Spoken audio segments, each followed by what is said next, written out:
Hey guys, hope everyone is doing really well. So this past weekend, we had the Durban Ironman, and unfortunately due to COVID and all these regulations, we were unable to film anything. Not even spectators were allowed on the course, but it is a public setting, so you can't really stop people from coming. But yeah, technically no spectators even allowed. And I just want to share with you my experience of Durban and what exactly happened over there. This was by far the toughest race I've ever done. Not really the distance or anything. It has nothing to do with that. It's just all the complications that we had. The bike crashes, the flat tires, and yeah, got a few battle scars just to, prove it. My legs are pretty, shot, and I think I hurt my knee as well. So the whole weekend started out, and I had some bike issues to start out with. My back wheel was leaking some sealant. It's a tubeless tire, so we had to get that fixed. And the moment that I checked in my bike, the next day I got back to it. That's the day of the race. The tire was flat. So with the whole time this in my back mind that the tire isn't 100%, is not a good thing to start a race with. So we head off to the swim, had a rough swim. The seas were quite challenging, I would say. Not really choppy, but the swell was hectic. I really struggled with that. Did a poor swim, in my opinion. 49-minute swim, not great. And felt good getting off the bike. Really felt good, felt strong. I had a little bit of sea legs. So started off slow, but we were really on pace with the bike, and I'm really happy with how the bike went. But on 20 Ks, this was my mistake, completely my mistake. I took a turn too sharp. It was a bit of a hairpin, and I didn't see that, and I came in too hot, and I flipped my bike, my hand cycle. This is the first time this has ever happened, and I'm really lucky that I actually didn't get hurt that bad. That's where all the scars and stuff come from. And there was like a rock in my helmet all the way to the end. We just took it out of my helmet. But I must say I had good gear, like helmet and bibs and everything to protect me. So I could finish the race, but my bike did sustain some damage. The wheels were fine. I was more worried about that your wheels get bent. And they were absolutely fine. The frame is absolutely fine, which is just incredible, because I literally flipped the bike, and my helmet was obviously shot. And the biggest thing that happened in that crash was my crank that I pedal with was bent a bit. So every time that I pedal, it used to, pull the front wheel a bit skew.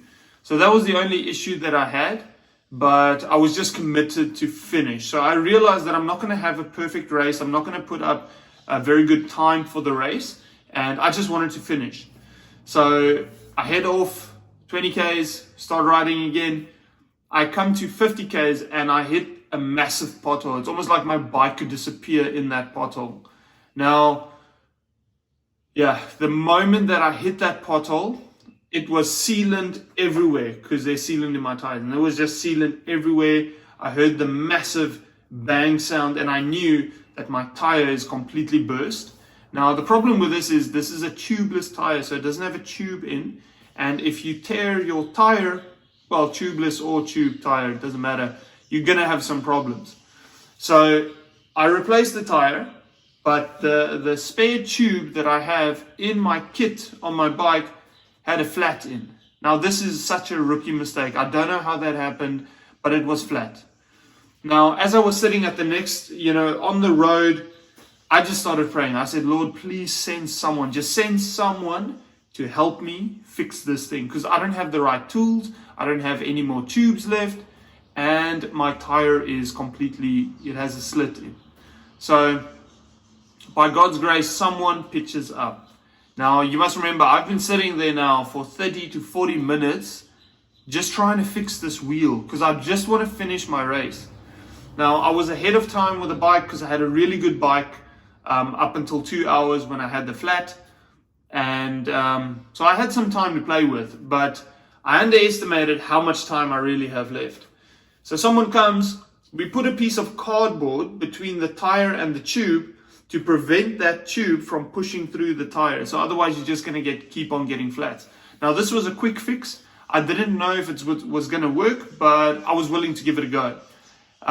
Anyway, we get back on the bike and I start riding again, and I'm just so happy that I can actually just push my bike again. So the guy tells me, he says, yeah, look, you've got an hour, 10 minutes to cover 37 kilometers, and then you're going to miss the cutoff. So I start praying. I say, Lord, there is no way that I can do this in my own strength, because I need to average 34 Ks an hour for the last, 37 Ks to make the bike cutoff. Now, this is something that I've learned, that I just trusted the Lord. I just decided that I'm going to trust Him. He said I will finish, and I'm going to hang on to that word, and I'm going to ride to the best of my ability. Now, on that route, the whole time, I was just praying to the Lord, just give me strength, just renew my strength, just declaring that over me. And I had the best bike split I've ever had in training or a race anywhere. I averaged 34 Ks an hour, and I made the cutoff by a few minutes. Now, to me, this was a massive breakthrough, because I never knew that I could actually ride that fast. It's incredible. Even with a bike, with a crank that's bent, and a bike that was just in an accident, and a body that, sustained an accident, my neck was still hurting because I got some whiplash from the accident. And I averaged 34K. So to me, that was the biggest highlight of this whole event. It was awesome, incredible. And we got onto the run, and I couldn't believe it. It was so surreal. When I was on the run, I was just like, am I actually here? Is this actually happening, that I made it to this point? Because when I get on the run route, that's the easy part for me. A racing chair is a lot quicker than running, so it's easy to make that cutoff. And I realized that this is the home straight, that I'm going to make it. But the story doesn't end there. 10 Ks into the run, I hit a child on a bike. Now, this one was not my mistake. I am not going to take responsibility for this. I was going on the promenade. The promenade still has civilians on. And I don't know. There was a kid on a bike, and he just decided he's just going to go sharp left. Anyway, he turns in front of me, racing chair, on speed. I can't swerve out, and I just try my best to miss him, but I can't make any drastic moves, or you're going to flip your racing chair, and that's going to be a lot more painful than flipping a hand cycle. And you're probably going to bend your frame as well, and you have to get a new racing chair, which is not cheap. Anyway, I hit him with the one wheel, and he damages my carbon rim a little bit, but I get it flat. So I look at the situation. There's no bike support on a run route of an Ironman because everyone's running. There's no bike support, obviously. And I just decide that I'm going to finish this race. Even with a flat wheel, I'm going to keep on pushing because I am going to finish this race. Now, I come to the end and I do finish my race. And I finish it 10 minutes quicker than my previous Ironman, which is quite surprising to me actually, because of all the complications that we had. But I just realized in this race, this Durban Ironman, why I will never forget this is just, having that perseverance and pushing through despite the challenges, despite the circumstances, just to finish my race. But there's something that I learned, something spiritual that I really learned in this journey, is just to trust God. And that's where the penny just dropped for me in this race, that He is faithful. And when He says, you will finish, you will finish. I didn't finish in the style and manner that I thought I would finish, but I did finish. And that's the most important part. So I didn't put up a PB. I didn't get a good time, but it doesn't really matter. I realized that, after I flipped my bike, I realized, okay, this race is actually written off. I'll just be happy to finish. And I did. And God showed me His faithfulness, His mercy, and His grace in this race. Now, it's so cool, you know, in I believe it's in 2 Timothy 4 verse 7, where Timothy talks about we have to fight the good fight. We have to run the race and keep the faith. Now, scripture oftentimes compares faith and our spiritual walk with a race. And that's what I love. You know, I am into sports, so I can really relate to this, that we just need to keep on fighting, keep on pushing through, and keep the faith and finish the race. The race which is, you know, maybe a real race, or it's just life in general.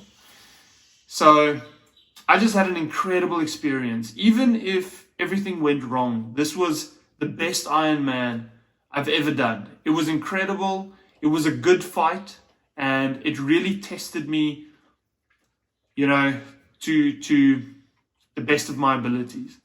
And I'm really looking forward to what's coming up next. We do have an Ironman planned in September, although we're not quite sure if it is wheelchair accessible. But I will be tracking the training and the journey up until that next Ironman. So I know we haven't been training or showing you that much training content lately. We've just been through a very busy time, finishing a book, finishing a movie, which is coming out, which we are really excited about. But we will get back to training vlogs, sharing my training stuff, sharing the journey to doing the Ironman. And the full Ironman is also coming up in November. So that is super exciting, and you will be able to see everything about that. We're going to make sure of that, so that we are going to be documenting.